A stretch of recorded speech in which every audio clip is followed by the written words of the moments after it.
The house groaned. A low, persistent murmur from the floorboards above, a symphony of creaks and subtle shifts. For 8 months, I dismissed it. Just an old house settling into its bones, I told myself, just like my grandmother always said. But some nights, the sounds were too deliberate. Too close. Like footsteps, light and cautious, just inches above my sleeping head. I'd moved into the charming, 2-story Victorian on Elm Street in early spring. April 12th, to be exact. My grandmother, bless her heart, had offered sage advice about old homes and their eccentricities. They all have their quirks, dear, she chuckled. Her words were meant to comfort, to normalize the strange symphony of an aging structure. For a while, they worked. But as summer turned to autumn, a cold unease began to seep into the floorboards, into the very air I breathed. The sounds grew more distinct. A faint scraping, a soft thud, sometimes a quiet rustle, always from directly above my bedroom. I'd lie awake, heart thrumming, trying to rationalize. A branch against the roof.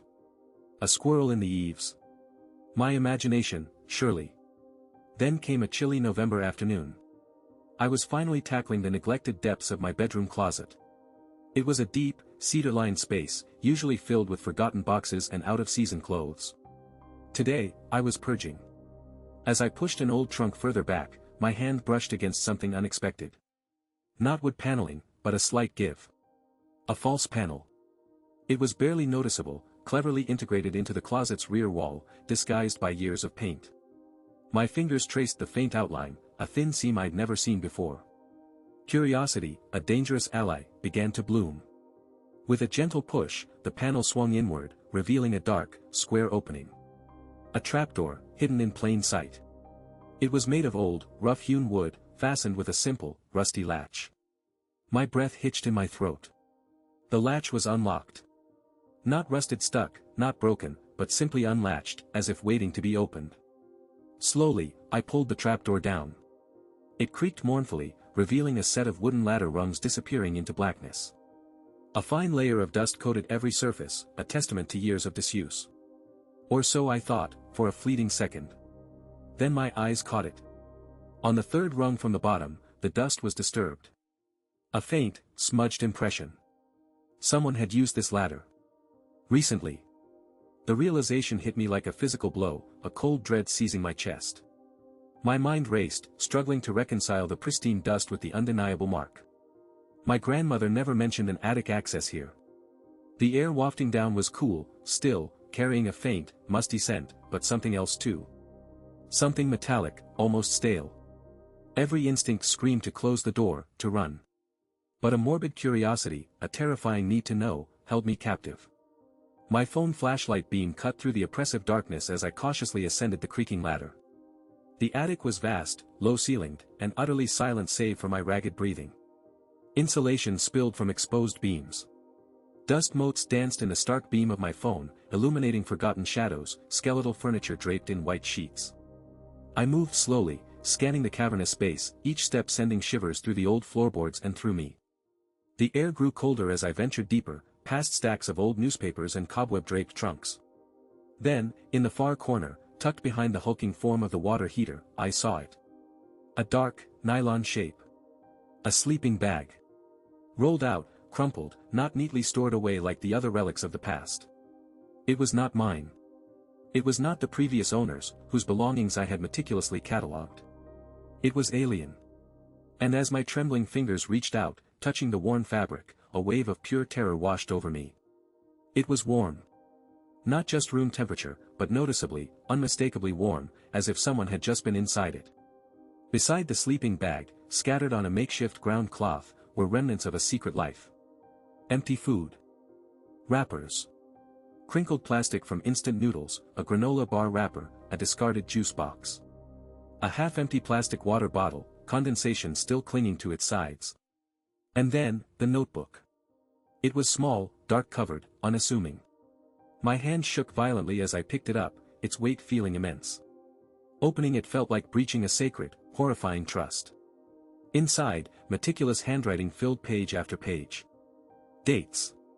Going back 6 months. A chilling diary, a granular record of existence, written in the shadows above. My eyes scanned the entries, each one a punch to the gut, stealing my breath, curdling my blood. October 14th, she's awake late again. Light under the door until 1 a.m.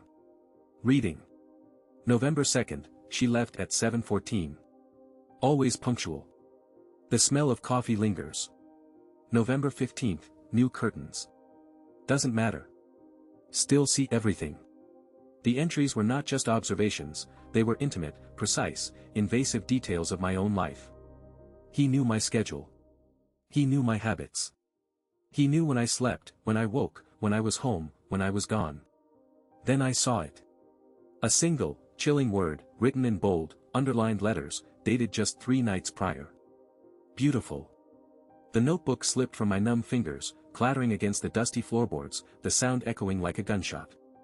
Panic, cold and absolute, seized me. Every creak, every shadow, every mote of dust transformed into a malevolent presence. I scrambled backward, fumbling for the ladder, my heart hammering against my ribs, threatening to burst. Down the rungs I tumbled, barely feeling the rough wood, driven by a primal need for escape. I slammed the trapdoor shut, shoved the false panel back into place, and burst from the closet. My legs carried me, unthinking, out of the bedroom, down the stairs, and out the front door, leaving it ajar. I didn't stop running until I reached my car, parked 3 blocks away in the deserted grocery store lot. My hands shook so violently I could barely dial 911. My voice was a strangled whisper, barely coherent through the sobs. The police arrived quickly, 2 cruisers, their lights painting the quiet street in hues of red and blue. They listened with grim faces, their initial skepticism slowly giving way to a chilling understanding. They swept the house, room by room, their flashlights cutting through the deepening twilight, their voices low and sharp. Eventually, they found the closet. They found the false panel. They found the trapdoor, just as I had described. They found the attic. The sleeping bag. The crumpled wrappers. The water bottle. And the notebook. But the most horrifying discovery came from the attic floor, directly above where my bed had been positioned. A small, perfectly drilled hole. Barely an inch in diameter, expertly concealed, providing a flawless line of sight. A direct, unobstructed view of my bed. Of me, sleeping, vulnerable, utterly unaware. They searched for days, then weeks. Forensics combed every surface. Neighbors were questioned. No leads. No suspects. They never found the person who had called my house home for 6 months, who had watched my life unfold from the shadows. I never went back to that house. Not even for my belongings. The thought of stepping foot inside again was unbearable. It was sold, eventually, to an unsuspecting couple. I often wonder if they hear the sounds, too. I moved far away, to a new city, a new apartment. On the 3rd floor, for what little comfort that brings.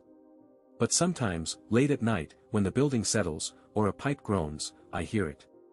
A faint creak. A subtle shift. A sound from above.